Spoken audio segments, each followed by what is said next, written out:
Oh wow, boy, that music just dropped off real quick, didn't it? Welcome to Stay Tuned Sports, everybody. I am your boy King. That over there is your good friend Jimbo. How you doing today, Jimbo? 3 words. Fly, Eagles, fly. On the road to victory. That's more than 3 words. That's more than I 3 know. words. You're But singing. it's You're singing, they're and not great only that, it's not words. only words; it's lyrics more than anything. And shut up. That's all. Just shut up. That's all. I just want you to shut up. I mean, at least.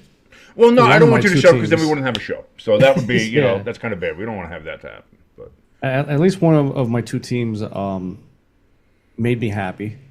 Friday, end of the night, I was at a high. We won. Saquon Barkley, 3 touchdowns, player of the week, that type of thing. And then, we won't talk about the Irish. They're not worth our time.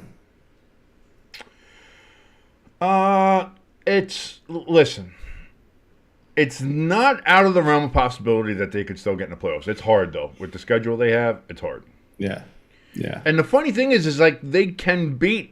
Like I know they got SC on their schedule, so they have to hope that they play well. I think there's one more above average team. Yeah, they Georgia have on the Tech, I schedule. think, was another one. Who was it? Georgia Tech was another one that was on the schedule. They're not. No, Georgia Tech's not that kind of team. Huh? Whether it doesn't matter if they beat Florida State is a nothing. Yeah. So That's true. So then, if it's only USC, then it's only USC. But you got to hope that they stay in it as well, because the rest of their schedule is not going to move them out. They're in that 15 spot right now. They're not going to go too much higher with the schedule they have. So we'll see. But no, I called it. I called it last week. I told you. I told my dad. I told everybody who would listen. I said this is that kind of game where Notre Dame has a big win, where you're not sure if they're going to win that game, if they're going to be let down. I said, yeah, but, it reminded me a lot of that Akron game that they lost a couple of years ago. I was like, watch out. I was like, this is that kind of trap game. If they win this game, then we'll know that this is a different Notre Dame kind of team, that they're not going to play down to their opponent and do it. Well, they played down to their opponent, and it bit them in the ass. And now here we are. We just gotta, we're just at this point I'm used to it. Like I said, this has been Notre Dame football for 30 goddamn years now. This is just what they do. Since Lou Holtz has been gone, this is what they do. We're talking about 36 years now since they won a national championship, and it doesn't look like that's going to change anytime soon. So, not excited by that. Not happy by that. But Jimbo. Let's just jump right into the meat of this, because I gotta tell you, I think the season's already over. I think the season's done. I think we can put a kibosh on this. Not end the emotional involvement, and the the attachment to the season, to the team, and just realize, okay, it's done. And here's the thing. It's not just the Giants' season that's over, and I get it, and that's fine. But some teams might have a panic, but like if I'm the Bengals, I might have a panic button that I'm hitting right now, because it's like we're starting off slow again. You lose to the Patriots, who nobody gave a shot in that game. Because of just how terrible the offensive line is there, and Jacoby Brissett doesn't have a lot to work with, and they don't have much of a offensive weaponry or what have you. And they came into and it's not like you won on the road and maybe they beat you at home. It's like, oh wow, that's surprising, but hey, on the road you never know. No, they came into the jungle and beat you. So that's a panic button. Maybe if you're a Bengals fan, you're like, it's a little crazy. I don't know if I bring it out right now. I don't know if you bring it. Well, here's the thing. Again, you look, like you said, their history. They start off slow all the time. Now, come say week 3, week 4. And they're still going slow. Okay, then maybe bring out the button. I think there are people who overreact though, and for your week ones, I think that's a pretty understandable panic button kind of hit. When it comes to the Giants, when it comes to the Panthers, when it comes to the Browns, I think we're beyond panic button already. Yeah. I think we're beyond panic. I think we're as much like the episode of this time. We are in pain territory. This is not something that's going to get better. This is not something that's going to improve. This is not something where we're going to be like, we're going to be halfway through the season and have a winning record or be close to it or be even 500. Like, watching those games, it's like this is not going to get any better. It might get better for the Browns if they put in Jameis. Yeah. Again, that's a coin toss. You never know how that's going to go. So that's up for debate. Whether or not the Browns are in full pain, but I think the Browns are in pain mode, which is going to be terrible because that's a waste of that defense. But I think the Panthers are. Listen, and none of us had the Panthers on a great trajectory going into this season. Nobody thought they were going to be world beaters. I know I certainly did. I think I had them at 2 wins. 2 or 3 wins, maybe, in my predictions. And it looks like that might be right, if not lower than that. Like, Bryce Young can't play. And that's a shame of it. Bryce Young can't play. There is nothing good about that Panthers team. Offense, defense, special teams, offensive line, defensive secondary, running backs, wide receivers, quarterback, coach. Like, there is not a good thing to be had in Charlotte right now. Yeah. I'm kind of glad you brought up about the Panthers, too, because I wanted to ask you this. Do you think Tepper is tanking so he can move the team? No. They just put in, what, a $750 million investment to renovate the stadium and the area around the stadium. They're building like a whole business district around there. Yeah, absolutely not. No. Because that was like the only thing that I could think of that would make sense of why this team is consistently bad for. No, he's just fucking stupid. That's not him purposely trying to fucking take anything. He's just dumb. So then, at some point, can the NFL step in and be like, "Listen, no, maybe you need to hire somebody to help Look what it took. Look what it took to get fucking Dan Snyder out.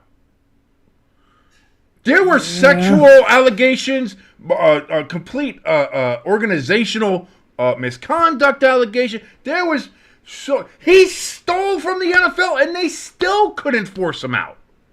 Yeah, it took so much to try to get Dan Snyder out, and the only thing that got him out was like, I'm getting $7 billion for this team. Fine, I'll leave. Yeah, that's it. And that's what I mean. He wasn't forced out. He wasn't forced to sell the team. He wasn't, he didn't have his franchise revoked. Like, none of that. So to sit here, like, no. Like, and Tepper's not moving the team, like I said. They just have a massive investment down there to go ahead and renovate the stadium, which the renovations look very nice. I'm not going to lie. It looks very nice. And they're going to build, like, a whole district around there, kind of like a lot of the places now are doing, like you see around SoFi. Gillette Stadium in New England has, Patriot Place and a whole big thing there. And it's kind of what Chicago wants to do, but they can't find a place to do it, unfortunately. Because, like, how can a team not hit bankruptcy within a year when their tickets are 2 tickets for $1.80? Because he's the second richest owner in the NFL. That's why. How?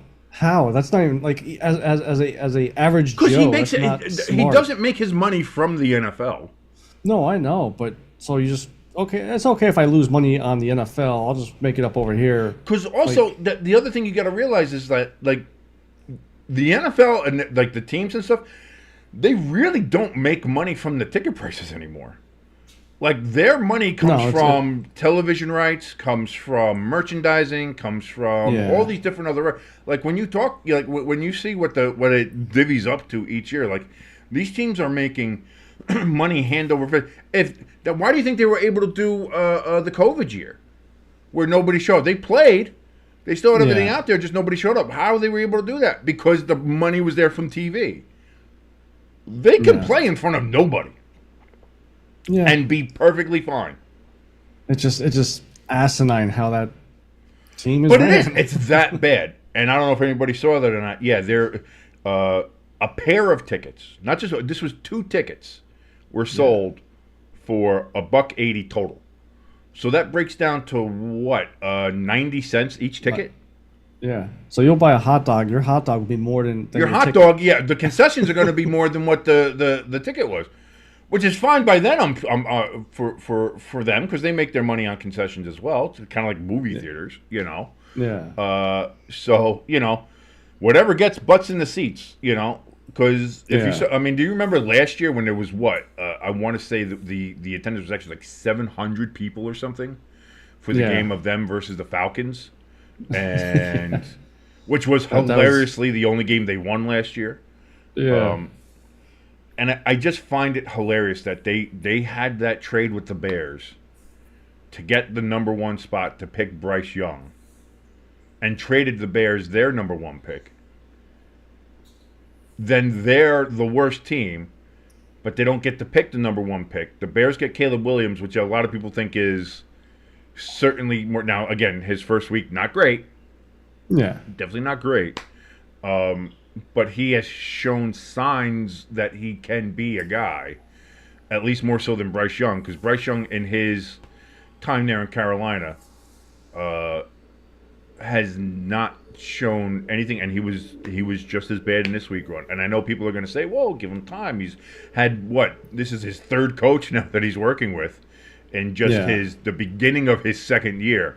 So I mean, that tells you the kind of turnaround and flopping that's going down there. And it's granted, I know it's hard. For you can very easily ruin a young quarterback, and it seems like that's what Carolina is doing. But they gave up the farm for Bryce Young, who looks like he may not work out, and the team that they traded with for that might have their franchise guy, and looks like he might be the guy. Like it just seems to be. Tepper wanted to make a big splash. He wanted to go ahead and get the number 1 pick. Made sure we have this trade. Do all this stuff. Hire Frank Reich as coach. We're going to hire all this stuff. Fire him after 6 weeks. He's not working. Like throwing drinks on people. Like nothing good has happened in Carolina in the last 2-3 years. Like it's just not been great. And a quarterback that has run out of time is Daniel Jones. And it's time to break into this, because I gave him every benefit of every doubt I had. I was like, hey, listen, give him time.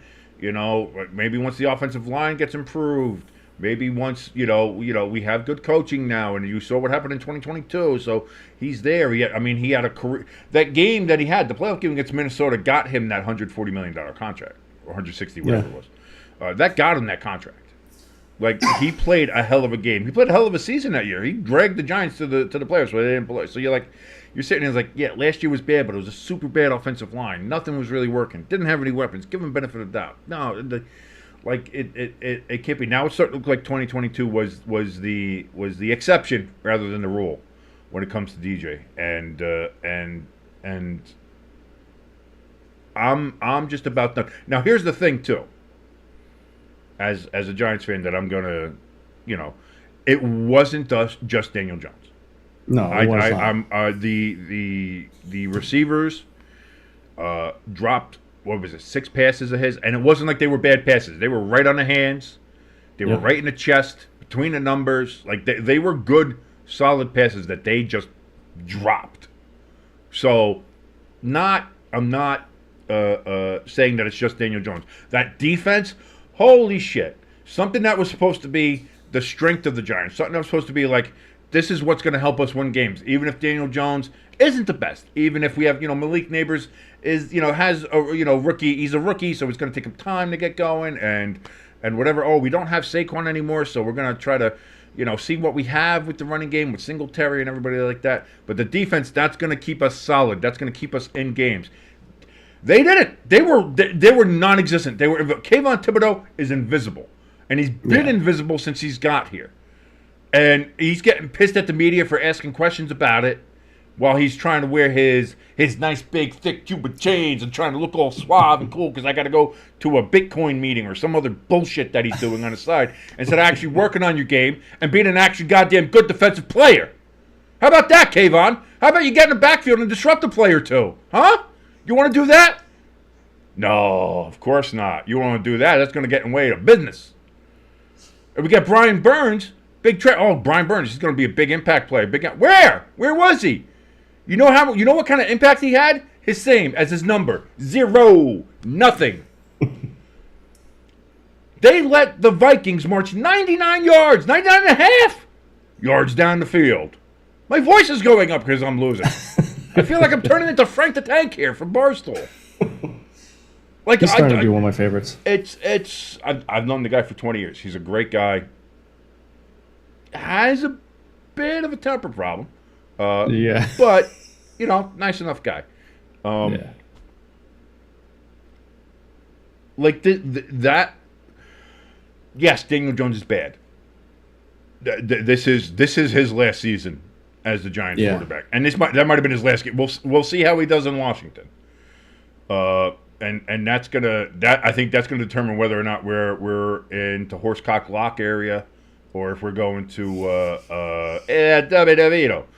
Either way, if he just keeps throwing balls into the ground or has zero pocket awareness or anything like that, I think it's time to shut it down and move on. And we'll find something else. But like I said, it's not just Daniel Jones, even though he's bad. And the offensive line was improved. I'll give him credit. It wasn't bad.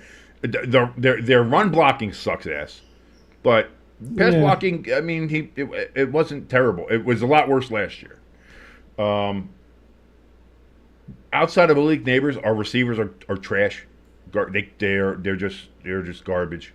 Our defense, like I said, invisible. Like we knew the secondary was going to have questions, but we figured that front seven was going to be strong and be able to do something. Guess what? Invisible. Kayvon Thibodeau again, invisible. Does nothing. He does absolutely nothing. He's made one play his entire career, which was he had a pick six against Washington. I think it was either last year or the year before. I forget when he was drafted 2 years ago or something like that. I can't remember exactly. Because that's how invisible he is. I've never seen him play. You never seen him on there. He makes zero impact. He has zero impact on the game. Kayvon Thibodeau is an absolute, unquestioned, 100% bust. And that's why Shane needs to go too, because his drafting since he became GM and his free agency moves and what he's done as Giants GM is as bad, if not worse, than Gettleman. And I'm sorry. This is New York, man. You either get it done or you move on. Unless apparently you're Brian Cashman and the Yankees, you can just stay around as long as you want. But it's funny that Shane's son called him out on that too during Hard Knocks. He said, "Dad, you got one shot at this," and he took his shot and he struck out. What shot? Like what shot? What did we do? We did nothing. What did we do? We just let Saquon Barkley go to the. Now, granted, if Saquon was on this team, he still wouldn't be doing anything. Yeah. Like that's the other part to it is like if you put Saquon Barkley on his team, the Giants still lose that game to the Vikings. Yeah. Saquon wasn't going to help us win that game. Saquon's not going to help the Giants. So, good for him for getting out. I just wish it was to a different goddamn fucking team. But when you like, it's just it's pain. It's just painful, and it's over. And I'm tired of it. It's been 13 fucking years of just pain every fucking week, every fucking year. It's just pain of just losing and losing and losing. And we made this belt. Which I actually have because your Eagles decided to suck at the last half of last year. But we have this belt, and this belt is, I want to say now, 10 years old, 11 years old, something like that. About 11. I've won it 3 fucking times, and never because the Giants just won it outright. I had to go to the tiebreaker of total points. The rest of the times that you've won it, It's because the Eagles swept the shit out of us. We made this as a rivalry belt. There's no rivalry. The Giants have been asked for over a decade, and it's not changing. That belt was the kiss of death for you. It is the absolute drizzling shits being a Giants fan for the last 10 years. It's like we won that Super Bowl, that second one against New England, and then immediately nosedived, just like a high diver going into a fucking pool without any water. It was just like Olympic. Woo! Look at that. We're Super Bowl champions, and we're gonna suck for fucking 15 goddamn years. It's the worst. And now what's even worse is, again, you see Saquon leave, and he has a career damn game in his first game on a terrible field, where his first carry was him slipping around. You're like, oh boy, watch out. Next thing you know, he gets 3 touchdowns and runs all over the Packers. Like, it's exhausting. It's exhausting. And it's week 1. Like, we're supposed to have some hope. You're supposed to have some energy. You're supposed to be like optimism. And I tried. I did. I was very optimistic. I'm like, yeah, I believe in Danny Dimes. I believe in Danny Dimes. I believe this Giants team. I believe this defense. I believe in Malik Neighbors. I believe that we have some good offensive weapons outside of Malik Neighbors. I was like, yeah, no, Hyatt, yeah, no, that's all, yeah, no, we have better offensive line. I convinced myself, like an addict, like a crazy person, like a mental patient. I convinced myself, no, the Giants, they got a chance this year. They got a chance. Just give them a chance. It's going to be close. They're going to be like a 500 team, but give them a chance. No. Absolutely. The Giants will be lucky to win 4 games this year. I say that now, and I have no qualms about it. The Giants will be lucky to win 4 games.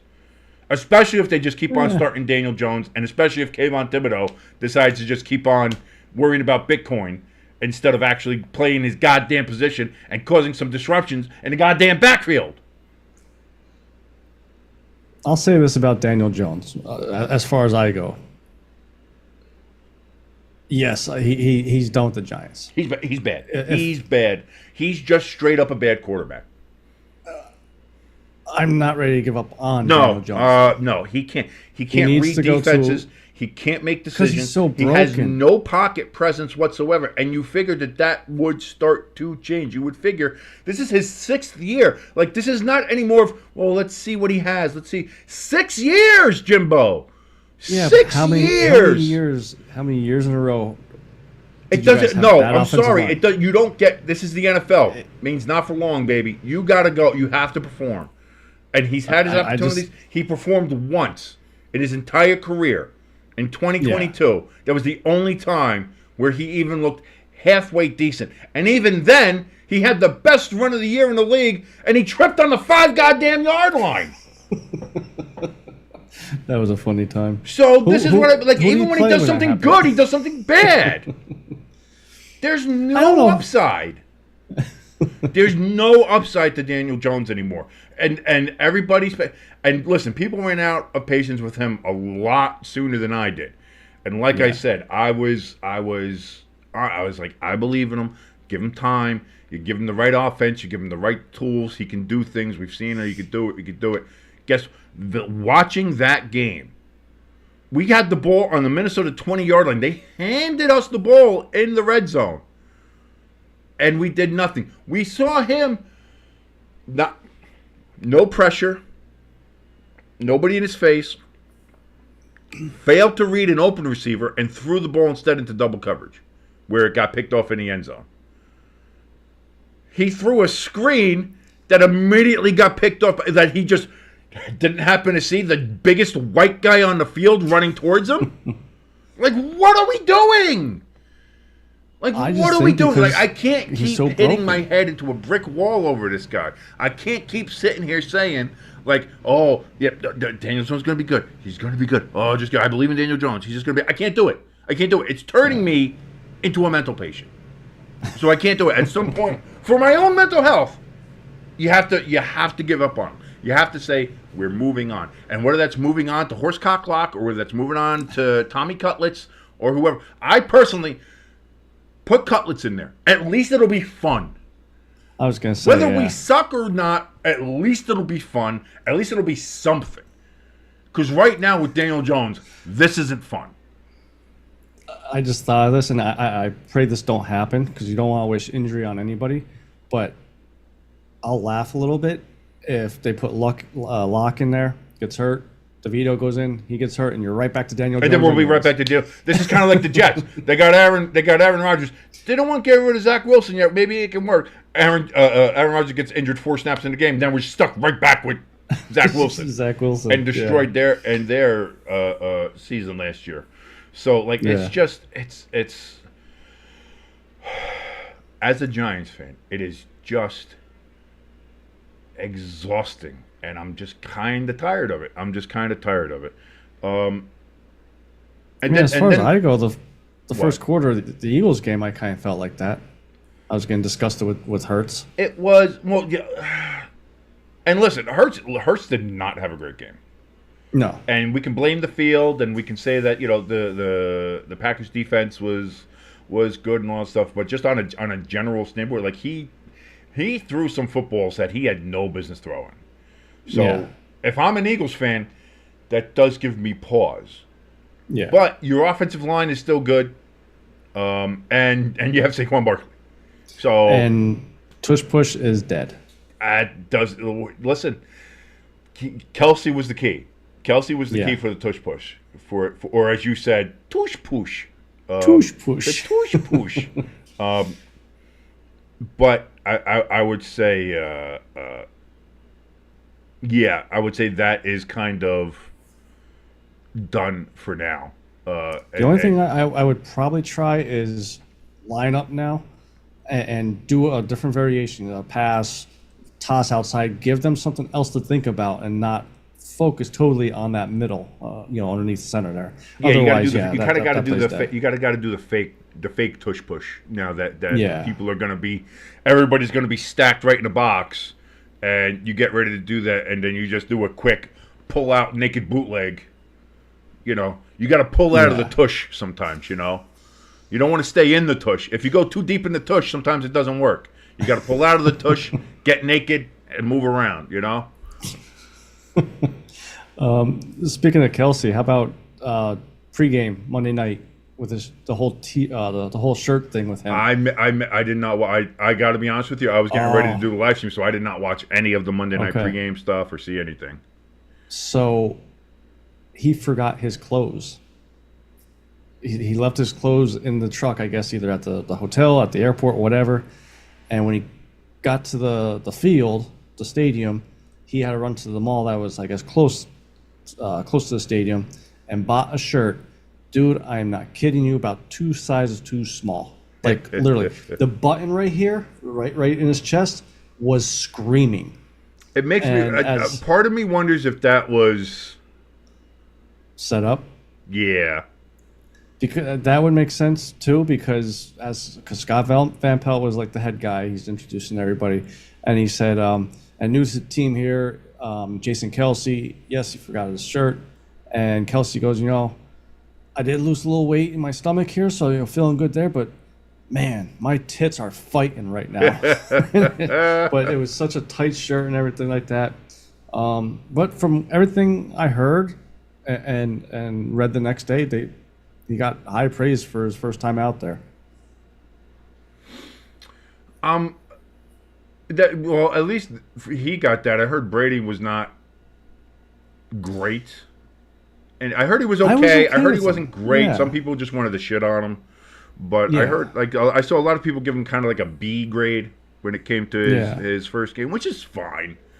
Like, listen, not everybody's going to be Tony Romo when they first hit, and boy, Tony Romo fell off. That dude is just he loves the sauce. He loves the sauce a little too much, and that's listen. I don't mind. Tony Romo kind of reminds you of a drunk uncle or something that just he's there telling you, I don't know about that one, Jim. All right, Tony. All right. What do you think this play's going to be? I don't know about that one, Jim. I don't know. It's going to be close. What do you think, Jim? Him asking Nance for a hug. He's during the game. He's a little Harry Carey-ish. You know what I mean? Like just he's just pounding Miller Lights in the booth or something. Oh, I'm sorry, he's got to deal with Corona, so he's probably pounding Coronas. Yeah. The only thing with Brady, I would say, would be like, okay, he was probably nervous his first official live game. Just gotta loosen up a little bit. I forget who the other guy was that he was with. Cracked a joke about his hair, Brady's hair, and how he put extra stuff in his hair to make his hair look as good as Brady's. And Brady responded with, "I just do what they tell me." And there was like a good 2-3 seconds of like awkward silence. But I enjoyed him. You know, I didn't think he did bad. You know, the unfortunate thing is that he had that Dallas and Browns game, and that brings me to the third team when it comes to the pain here, and that's man.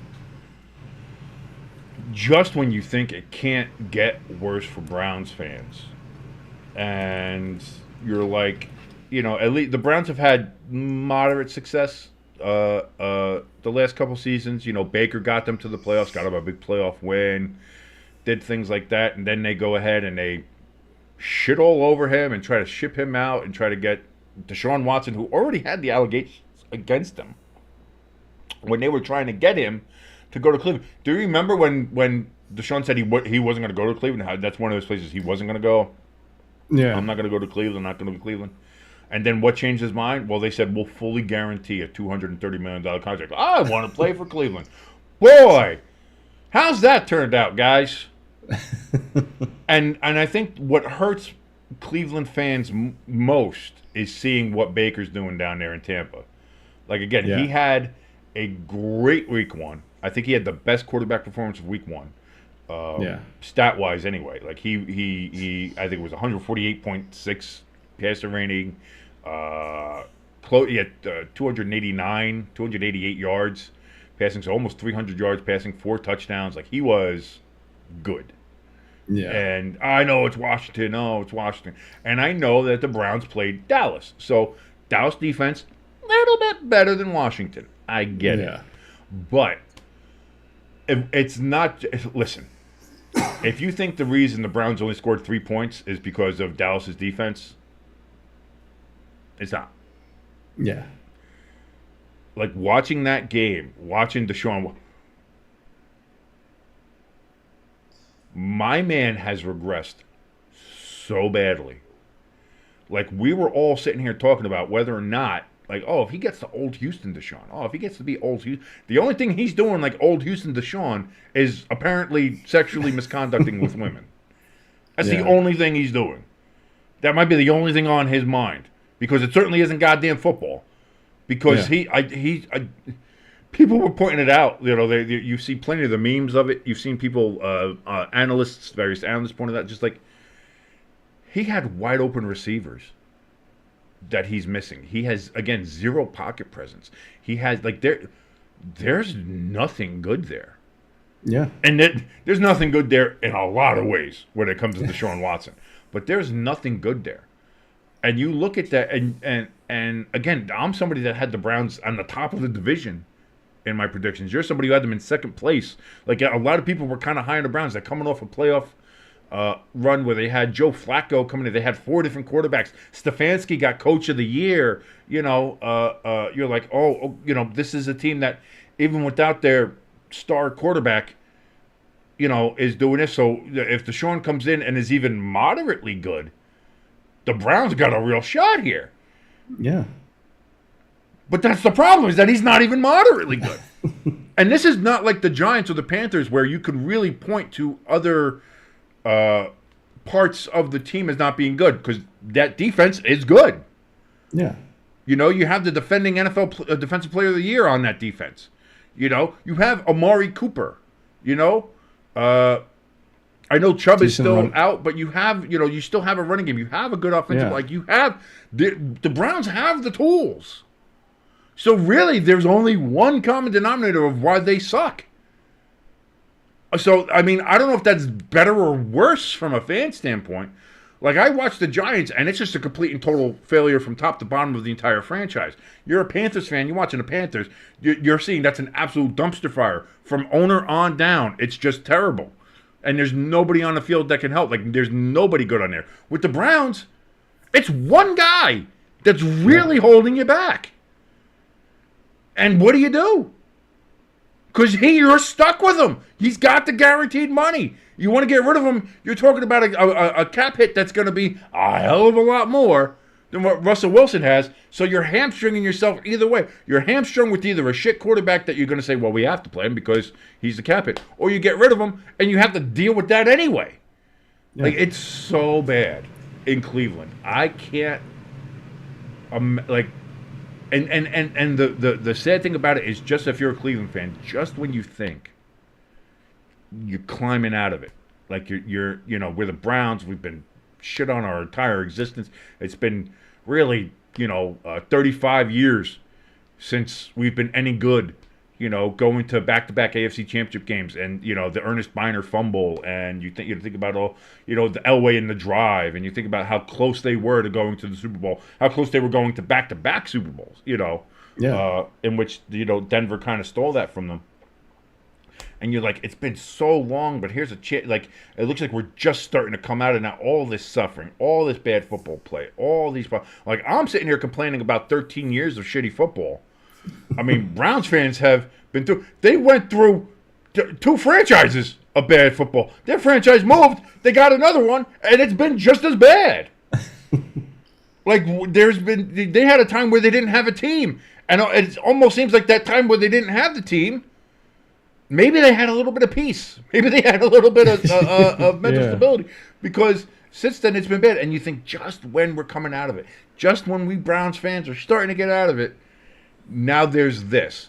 And the Deshaun Watson contract and trying to get him there was a big risk, especially knowing all the other shit that he had and the massive amount of baggage that he had with him. And now you brought him in, and now not only is he not recapturing who he was, he's literally declining in front of everybody's eyes. And he has a new allegation against him in a new civil lawsuit. So would you say he's the biggest free agent bust, or do you still think, like, say, Albert Haynesworth back when it was the Redskins, when he signed with them, is still the biggest bust?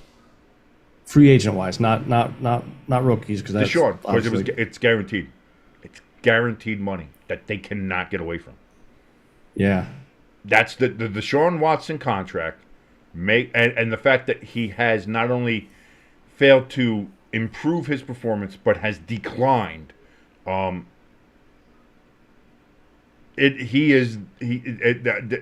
goes down, I think, is the worst, and there's no upside. There's no upside in Cleveland. The only upside is here's the thing. Either way, they're going to have to eat that money. Whether they decide to suck with him, whether they decide to bench him and start Jameis, or try to find another quarterback for them, and then he's just their backup, but he's going to be their $230 million. I think he gets $99 million next year. I think the next 2 years is 72 for and each that's year. But the hit, I think, is $99 million. Oh, okay. So either way, whether you cut him, whether you keep him, whether you bench him, whether you start him, you're eating that money. You're eating that money. You're stuck with this. Not only is he a horrible quarterback, he's a horrible human being. Yeah. So you have bad PR, you have bad press. You got another allegation against him now, and also, he sucks. He can't play football. Yeah. And you owe him millions and tens of millions of dollars still. Kiss the fattest part of my ass, man. If I'm a Browns fan, so that's what I mean. We had week one. Yes, we'll get into some of the good and things like that, but just looking at those three, that's why those three are on the thumbnail. That's why those three are there. Yeah. You have the Giants, you have the Panthers, and you have the Browns, because it's. I think for the Browns, it's definitely panic button time. But for the Giants and Panthers, it's just fucking we're beyond panic. There's no panic. It reminds me of Dante's Inferno, when they go to hell and they go through the gates of hell, and it's abandon hope, all ye who enter here. That's what they should put above the entrance to fucking MetLife Stadium's air conditioner looking fucking facade. You just walk in there, just abandon hope, because that's what it is, just abandon hope. And that's what you do. If you're a Panthers fan, you're walking in there with your 90-cent ticket. Just abandon hope, because you know what, you're there for hot dogs and a good day outside. You're not there to watch good football. Yeah. You know what I mean? Yeah. That's going to a Panthers game is like going to a picnic. You go in there, to sit, have a hot dog and a beer, and chill outside for 3 hours. That's what you're doing, because you're not there to watch football. And to kind of like piggyback off of you about the Browns being bad and everything like that. Yesterday we had our power rankings. Preseason, I had the Bengals and the Browns like 6, 7, respectively around that area. Right. They both dropped like 13 to 15 spots for me. They're down close to. I didn't drop the Bengals. I dropped them. They're out of my top 12, but I didn't drop them that far in my mind. Like I feel like if they have a couple good games, I can jump right back in there. Again, I had the Browns at 11 on my preseason power rankings. They're never seeing the power rankings again this year. The Giants have a better chance of being on the power rankings than the Browns do, and that's only because I might have a slight bias. If the Giants win against Washington, I don't care if it's an overtime. I'll put them at 12. I don't give a shit. I'm a shameless homer. I'm okay with that. And I'll come back on here the next day and just be like, "It's back, baby. Here we go. Daniel Jones, the greatest quarterback ever. We're going to the Super Bowl. Woo!" I'll do that shit. I'm gonna laugh at all you guys when Danny Dimes puts up like 6 touchdowns, 400 passing yards, maybe a rushing touchdown. At that point, do you see that more as Daniel Jones being good or Washington just being that fucking bad? Washington being that bad. Because here's the thing, though. I don't think Washington's that bad.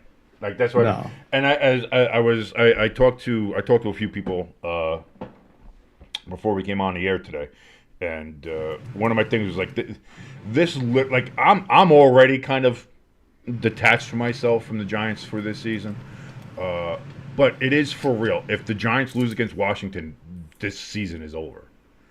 Like there's no hope. Like I don't care if we're on the road or not, we cannot lose to the Washington football team of Redskins Commanders. We cannot do it. If we do, your season's it's over already. I think it's done. Honestly, your season's over. And I got to tell you what, I'm not that confident that we're going to go down there and win. In fact, I think I'm probably less confident about that than anything else. Like, I don't see that. Hold on. I'm going to go over to a gambling site that I'm not going to name because I want to be paid before I start doing that. Yeah. While you're doing that, the reason why I think your season's over now is it's week 2, and you got guys already asking for Danny Dimes' head. The whole team is just out of it already. And no, it's only week 2. Because but here's the thing with the Giants, that it's not just Danny Dimes. Yes, I know the fans were outside the stadium booing him, yelling at him. I need a millie. I need a millie, Danny. Give me a millie. I get that, but it's also everything. We got Kayvon Thibodeau already pissed at the media and being a diva.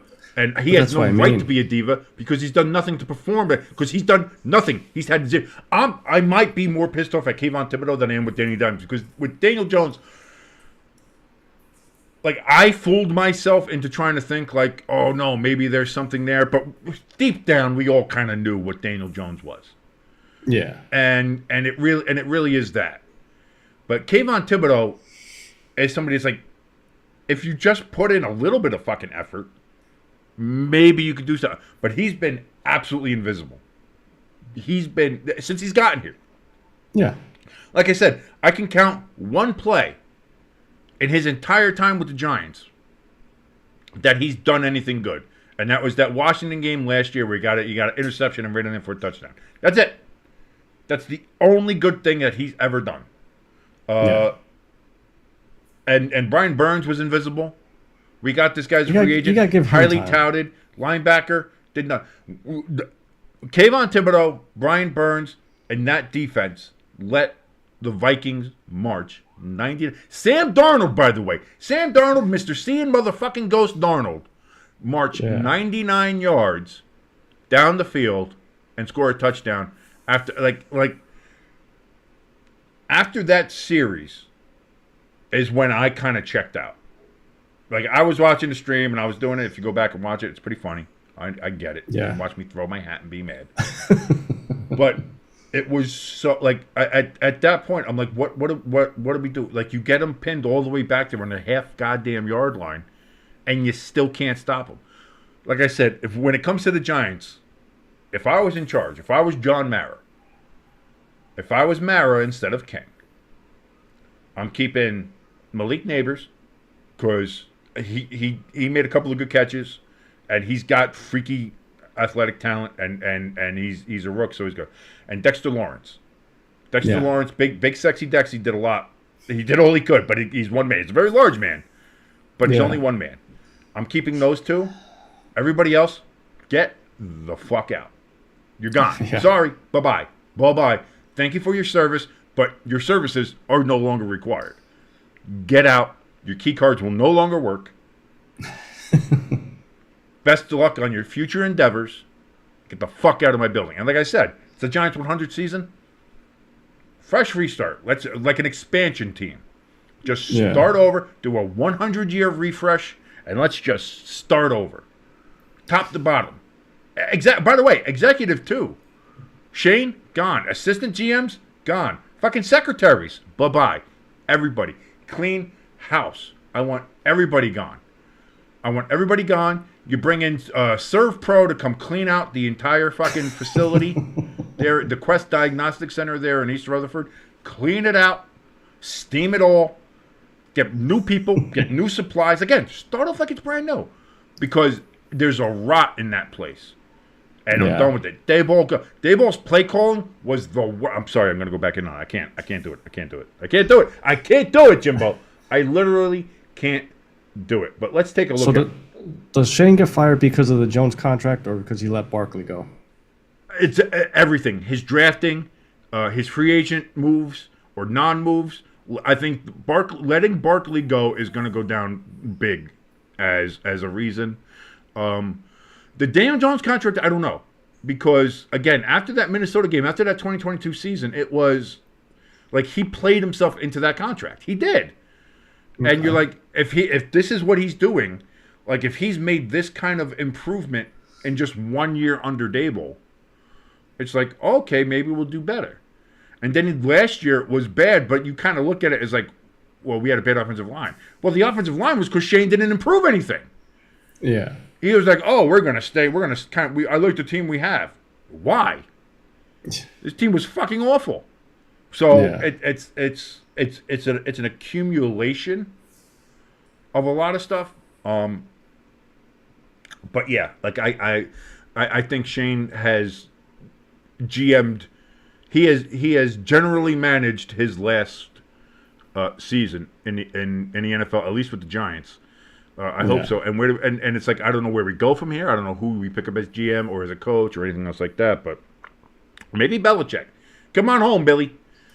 Come on home. You know, what's the worst thing? It can't be any worse. It can't be any worse. So we'll see. I wanted to see what the line was. I'm actually surprised that Washington's only favored by 1.5. So it's basically a pick 'em.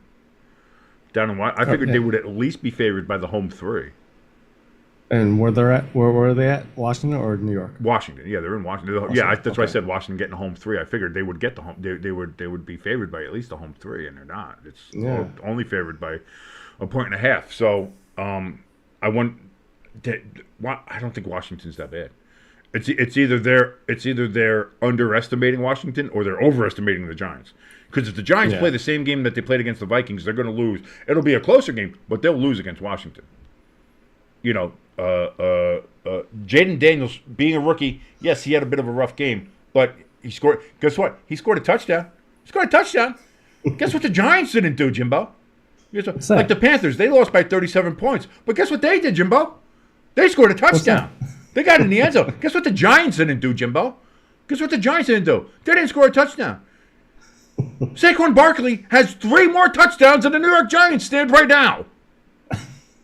And he has 3 more touchdowns than Daniel Jones does since he signed that contract. Granted, bad offensive line. He didn't play well last year, and he only played 6 games last year, so I get it.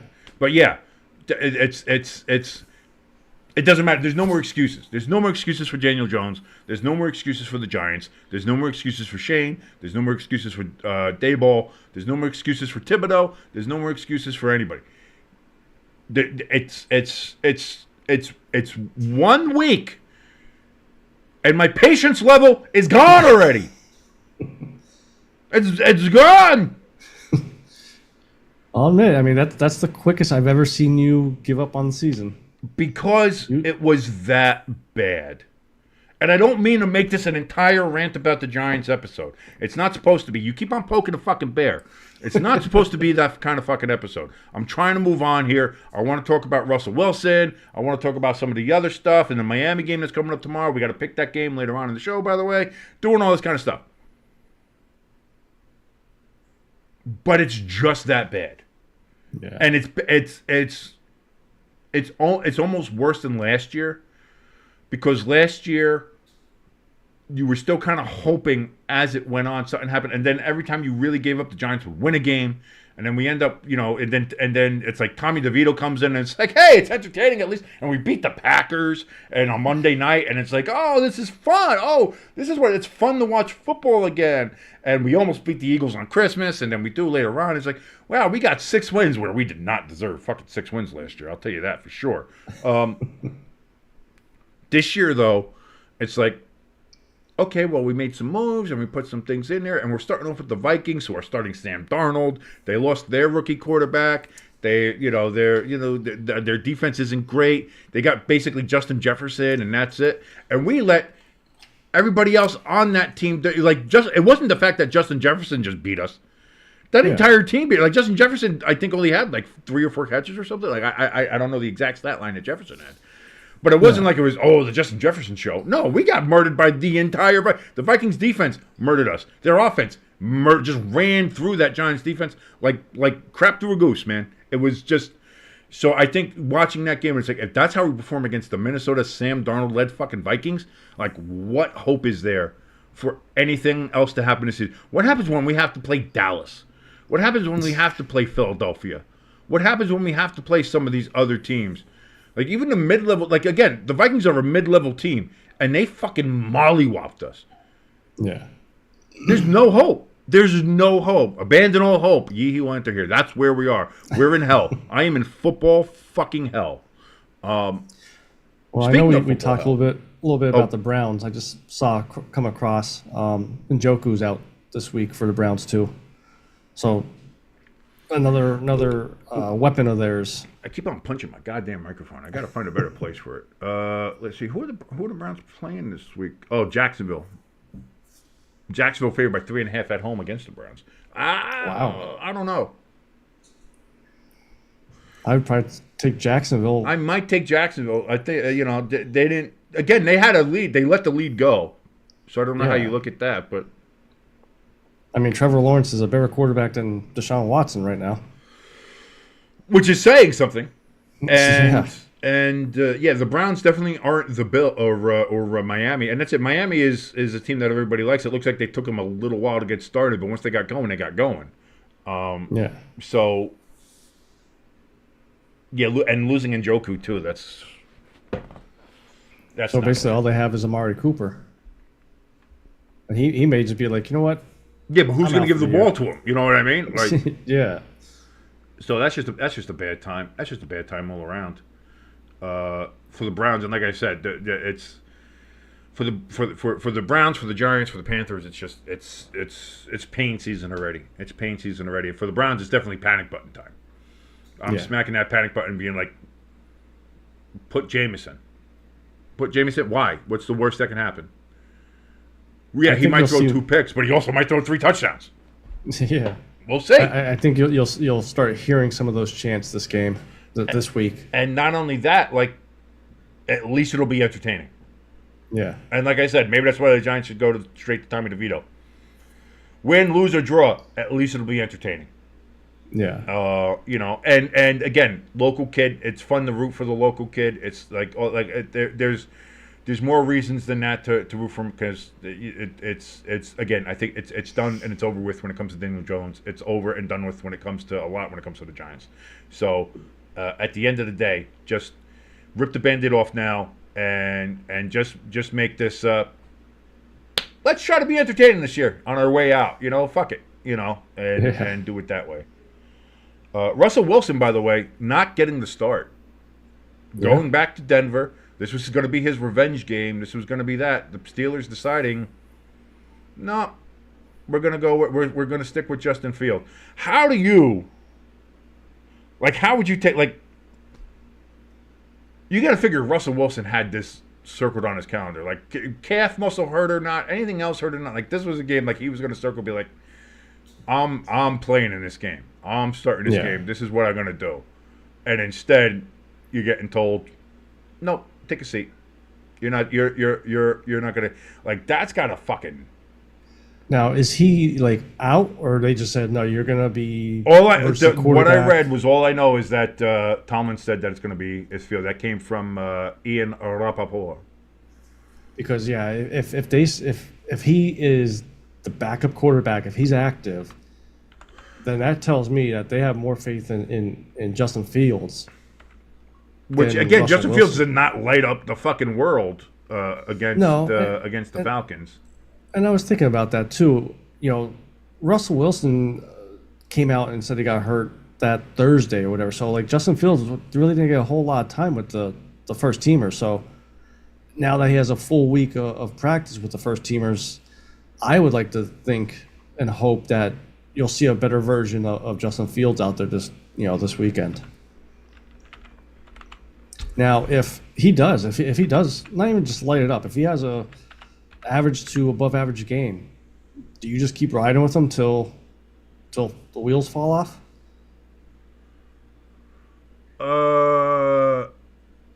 Wait, what was that? Who run with who? Justin Fields. Here's the wheels are pretty goddamn rusted. Justin Fields is not a great quarterback. The best thing that he did was not turn the ball over. Yeah, that's it. That's all he did, because that offense was garbage. The Steelers did not. So it's not like Justin Fields tore the world up. It's not like he played well. It's not like he definitively made himself the starter. So again, is this a case of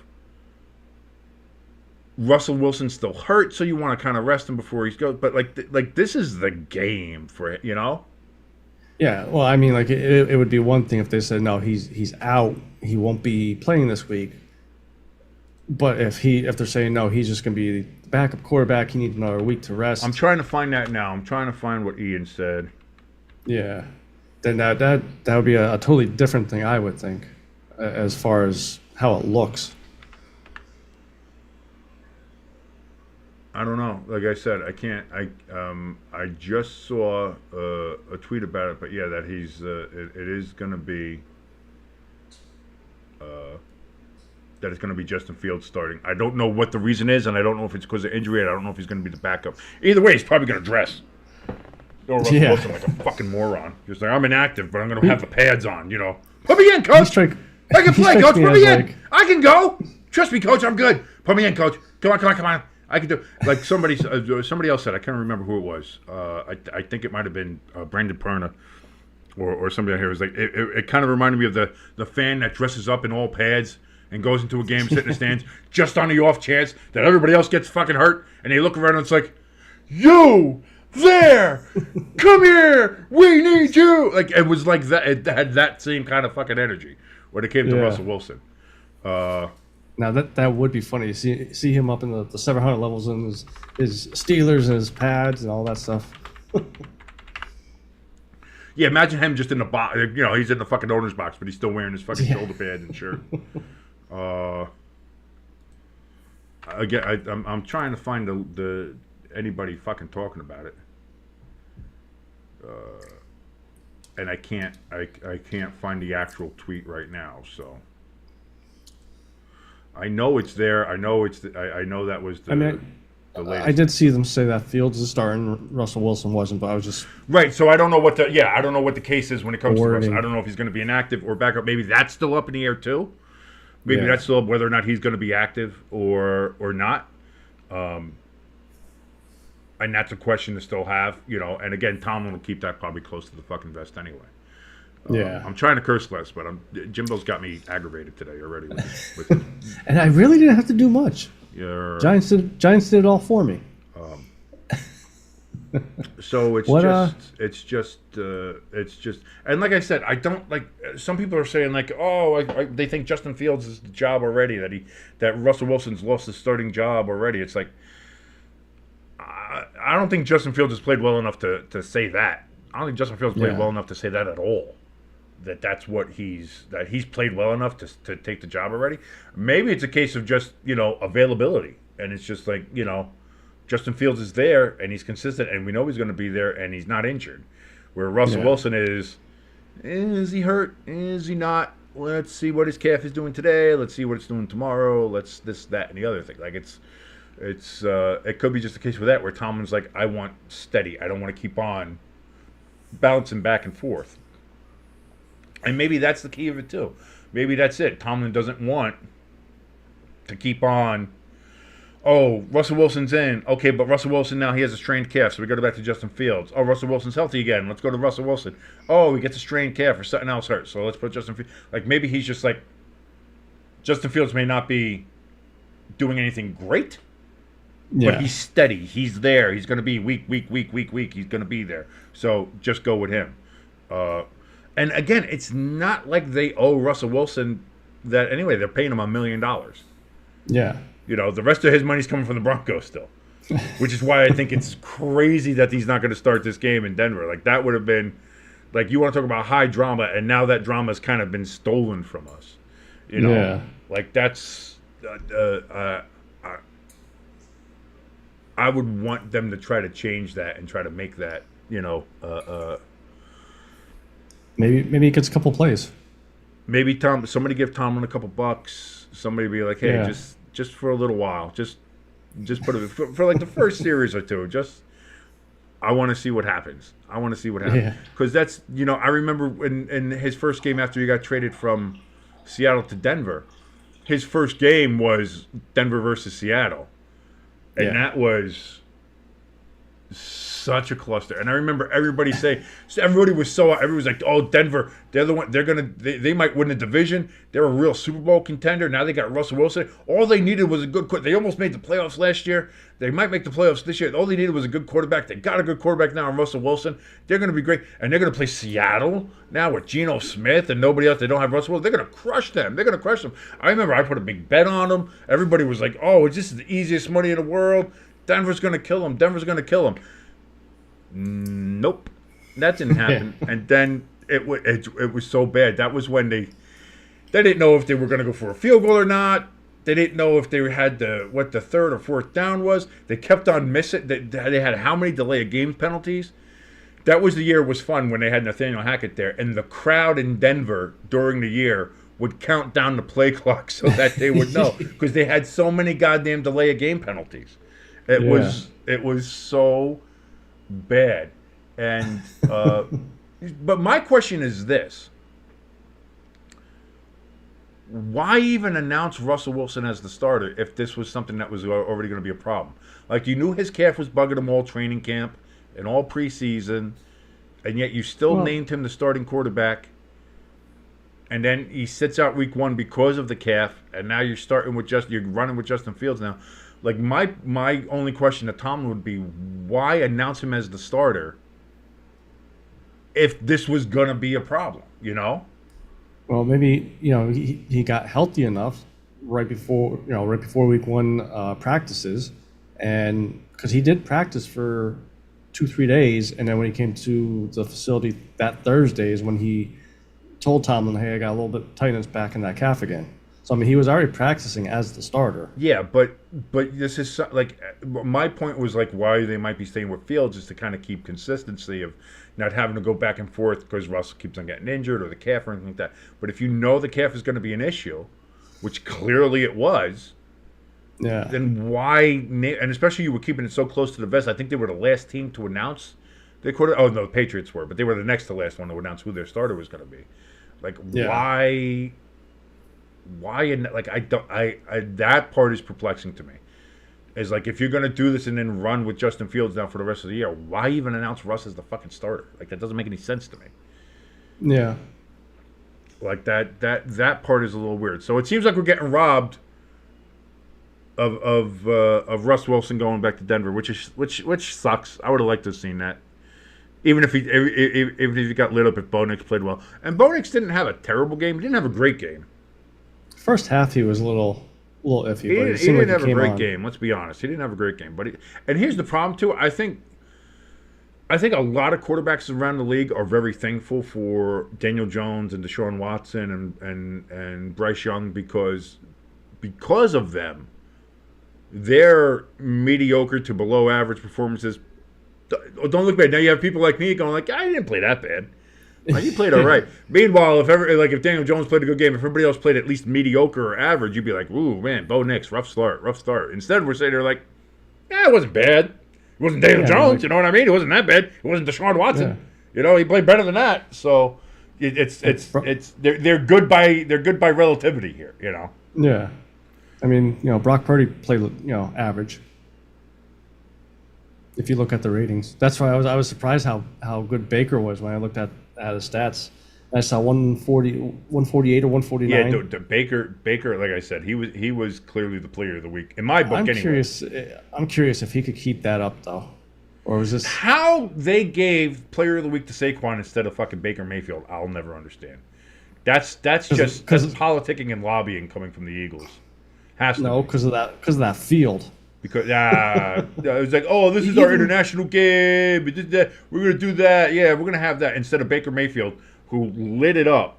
No, we're gonna have Saquon Barkley be the NFC Player of the Week. Get them. bunch of jerk offs. Baker played on a football field. Saquon ran on a soccer field. Two different things. Even soccer fields are usually in better condition. I don't know what was going on down there at Corinthians Arena, but that field was atrocious. Like the grass was almost, or turf, whatever you want to call it. It was almost like it rained like 10 straight hours. It was so slippery. It had that look to it, and it is Brazil, so who knows? I don't know what the weather was down there. I think they did have some rain. It's always kind of humid down. I mean, it's Brazil, Yeah. But something I did forget though, when it does come to the Cleveland Browns though, and I think this is actually going to help them out, is they signed Kadarius Toney. So I think their problems might be in the past. I think they've really made it's going to help them turn that corner and realize like that this is what's going to help them get to the next level. It's like, oh, we didn't quite perform well with the Cowboys, but what's going to help us? Kadarius Toney. Can't wait till the Instagram live one with him and Deshaun Watson together on it. We're going to understand every third word from fucking Kadarius Toney. It's going to be motherfucker. I know, man. Where's going on, motherfucker? I'm going to win the game. And then we're going to go do Giant fan motherfuckers and motherfuckers. And Deshaun, a little lower. I don't know what you're saying. I don't know what you're saying. Listen, it's I cannot comprehend. His lives are fun. I'll give him that. His lives are always fun to check out. But then you had there was a lot of things that happened this week. Tyreek Hill getting detained before the game, and again we saw some of the body cam footage coming out and stuff like that. Not great from any side. Not from any side. And we talked a little bit about this, but Tyreek did not handle that situation well. Yeah. To start off with. Like when a police officer steps up to your car and your side of your window, your response should not be, "Don't knock on my window like that. Don't knock on my window like that.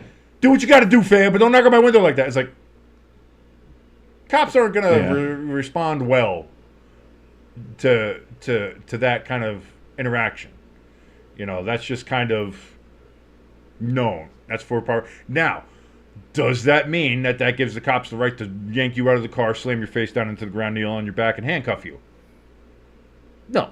That doesn't mean that either. So there is definitely, could Tyreek have handled that situation better? 1,000%. I think he even said he thought so too. But the police officers in that situation, again, and I said this before, like, there are cameras everywhere now. The cops are wearing the cameras.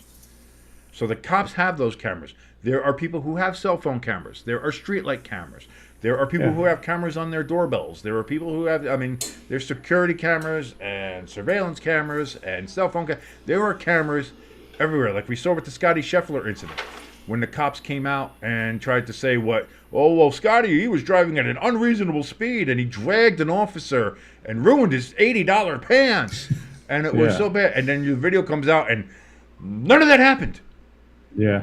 You just saw the one security officer go apeshit because he tried to get around to get into the facility because, he happens to be fucking playing there in 45 goddamn minutes. Yeah. And instead, the cop jumps on his windshield, starts beating his window, pulls him out, throws him to the ground. Like, you figure at some point they would realize, don't say it, like, first of all, don't be an asshole cop. And second of all, don't lie. Yeah. Because you're like, that's the thing, is the footage came out. We saw it. We saw what happened with Scotty Scheffler. Now you try to say, we saw what happened with Tyreek Hill. We saw it. And again, no matter how they try to spin it, because, the police union now say, Tyreek was uncooperative. Fair yes. That he was just being like, give me my ticket, do what you got to do, but don't knock on my window and go fuck yourself or whatever. Yeah. Uncooperative, but not beating worthy, not pulling out of the car and slamming on the ground. And then apparently he was up again, and then they put him back on the ground for another, which there was camera footage of that. Well, that was the first camera footage I saw, was the second time that they put him on the ground. Yeah, and it was when he's over near the curb or whatever it was. Right. And then Calais Campbell came over to see what's happened. They cuff him. He's on, they're trying to call Drew Rosenhaus. And he's like, Drew, they're arresting me. And so now you have his teammates trying to come and see what's going on. You got his agent coming down to see what's going on. You have all these things that the cops are just, you get a handcuff and you get a handcuff and everybody gets handcuffs. It was just, it's not a great look. And I know part of it is, and I'm not going to get into it, but I know there's a part of it that's a racial part of it. But again, as we saw with the Scotty Scheffler stuff, Scotty's as white as he's a white ass golfer. He's as white as they come. And they did the same shit to him. And tried to lie about it terribly to the point where when the footage came out, it was literally nothing that was in the report was what actually happened. It was that bad that not a single thing lined up with facts. So this isn't a case of where I think it's, and listen, can some of it be racially motivated? I will never doubt the darkness that is in some people's hearts. So I'm not going to say anything more about that. But I think one of the cops were Spanish, so there's a little bit of that in there. There's so if you want to get into the whole race thing, there are other podcasts for that one. That's not this one. But for this one, and just looking at it, it's there needs to be a change in police procedures. Or something, or everybody always talks about there being better training and better stuff like that, and it's been years and years and years, and we still have situations like this one, like the Scheffler situation, like so many other ones we see. And again, when something like this happens to somebody that isn't Tyreek Hill or isn't Scotty Scheffler, people's lives are ruined. Yeah, because they're not wearing a camera, they don't have a dash cam. They don't have a multi-million-dollar agent there working on his behalf. There's not that. White, black, any other color, brown, indifferent. It's people's lives have been ruined by unscrupulous police officers in the past. So, I mean, I think this is helping to shine a light on that. Again, we had that earlier during the U.S. Open with Scotty. And now here we are again with it again, and we get the spotlight on it. So you got to hope that maybe something like that changes in the future. But it's a shame that we keep on seeing it, and it happens to everybody. Yeah, unfortunately, and like I said, whether it doesn't it's not great. It's not a great look. It's not a great look. Yeah. So moving on to something else, we had a couple debuts. Well, okay. No. Yeah. Oh no, No, go right I was ahead. gonna say what live games are we doing? So obviously we're doing Thursday night. We got Thursday night. Then we have on Sunday, we have the New York Giants and Washington football team of Redskin Commanders coming up at 1 o'clock. And then we also Are have. you sure you want to do that one? Yes, I do. I'm committed. We're doing all Giants and Eagles games this year, baby. We're doing all the Giants and Eagles games. Then we also have Sunday night, which is what is Sunday night's game this week? That is Bears Texans. So Sunday's going to be Giants Commanders and then Bears Texans for Sunday night. And Monday night is the one that you and I will be doing together because it is the Eagles versus the Falcons. That should be a fun game, though. It should be. I hope I hope Kirko plays well.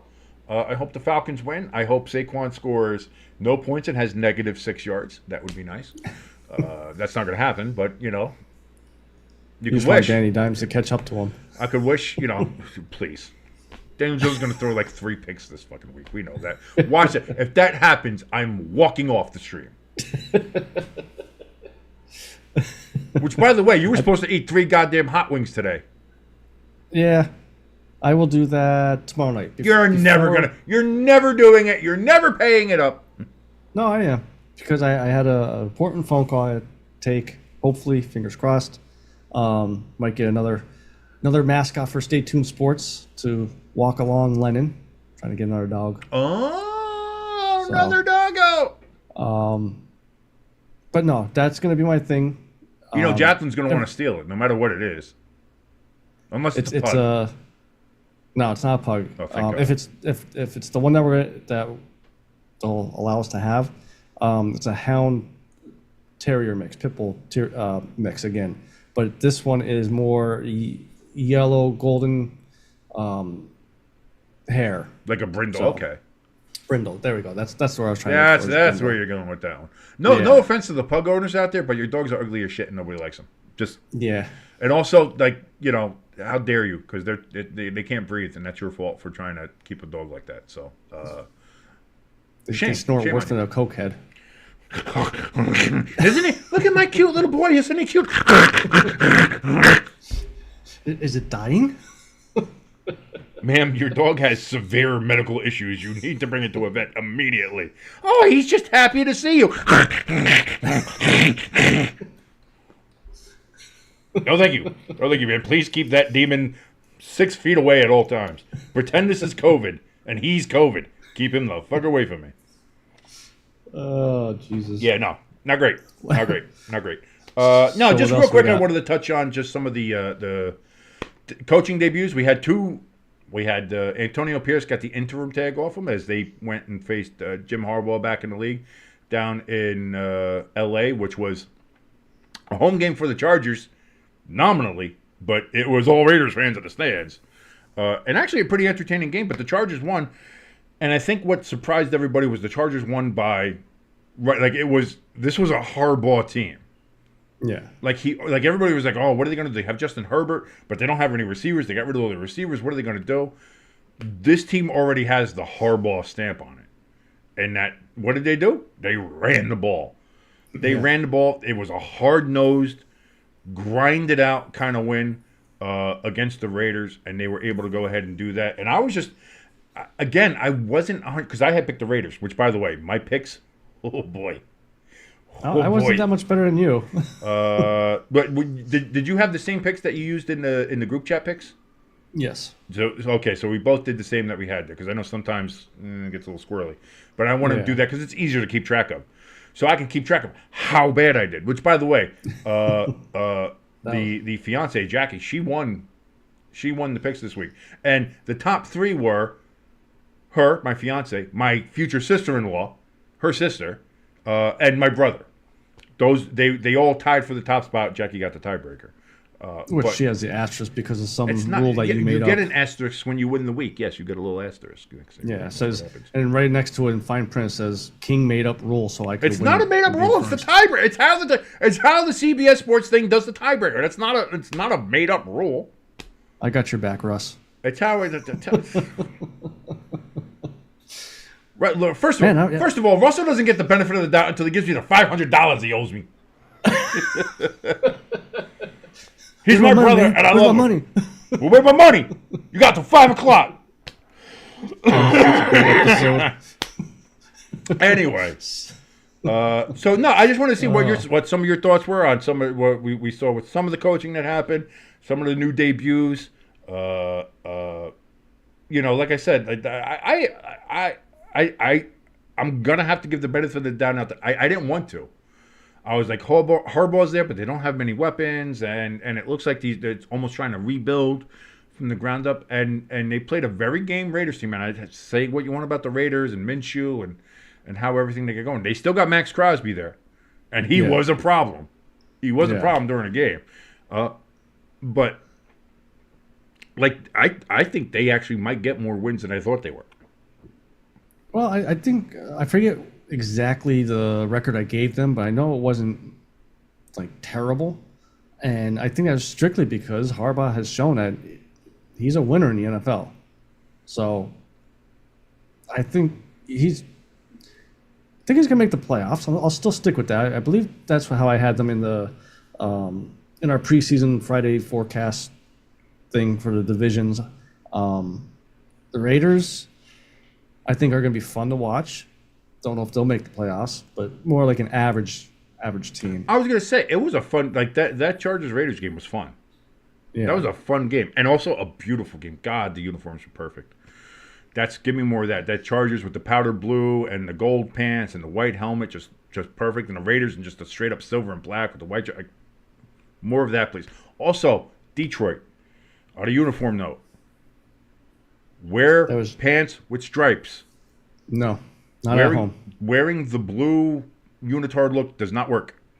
It does. No, that's gross. That's how that's how that one guy got the interception. He blended in with the end zone. I don't care. Aesthetically, it's gross. Get the silver pants with the stripe on. Wear those, please. Thank you very much. Gross. Don't, and there's nothing wrong with stripes. Put stripes on the pants. You have one pair of pants with the stripes, and then you decide to go the two other pair of pants you have and not put stripes on them. You have white pants with no stripes, and you have blue pants with no stripes. Put the goddamn stripes on it. Need stripes. And Applebee's, more Dan Campbell commercials, please. Not doing bad, I gotta say. Dan Campbell, that's a fun one. I like the Purdy one. I don't like the end because they handed it off to Saquon, and I don't want to see that. Which even Applebee's knows what I've been saying. He's average. Purdy's he's average. He can't throw. Got to hand it off to let the workhorse do the workhorse. Are you saying that Saquon's going to be carrying a dead season for the Eagles? Jimbo just said the Eagles are going to be dead this season, and that's what Saquon's going to try to carry them along, the dead corpse of the. No.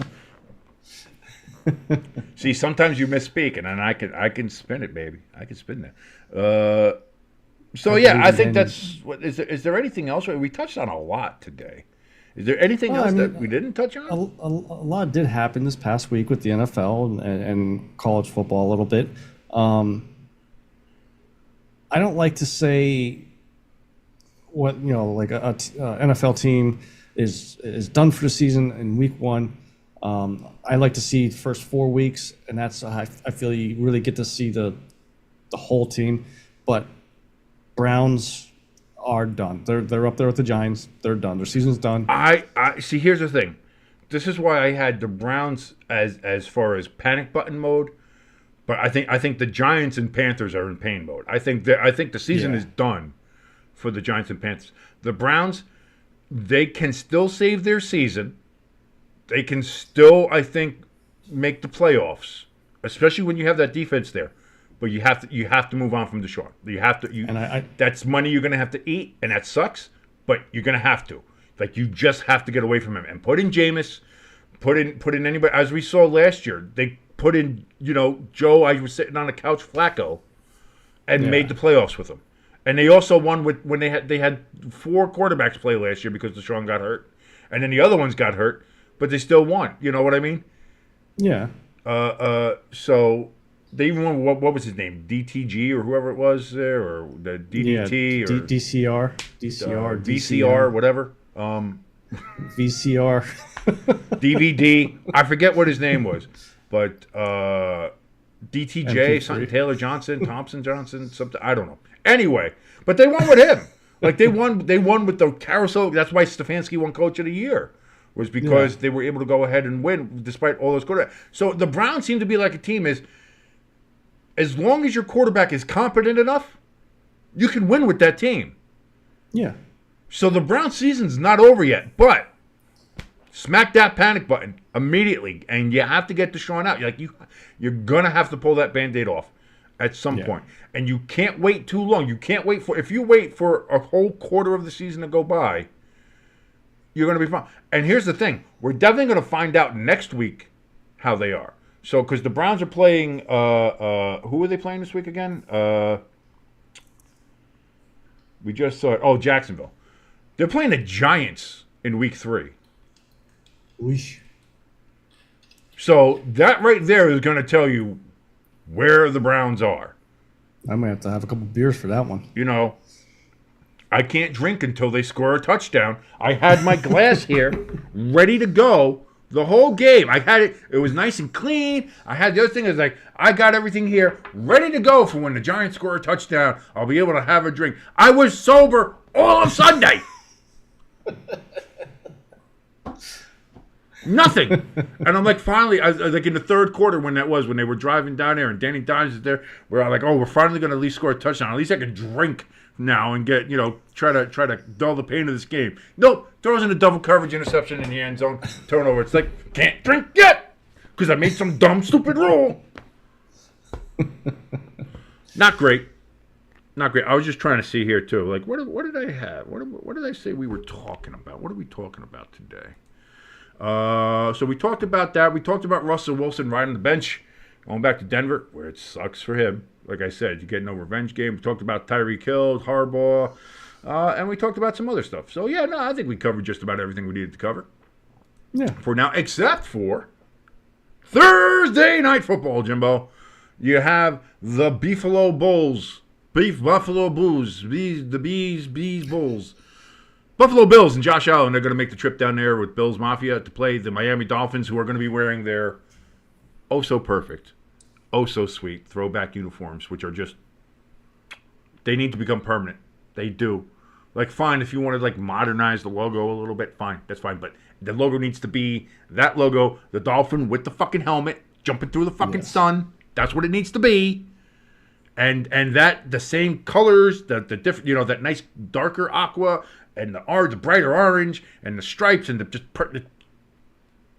It's a perfect uniform. Yeah.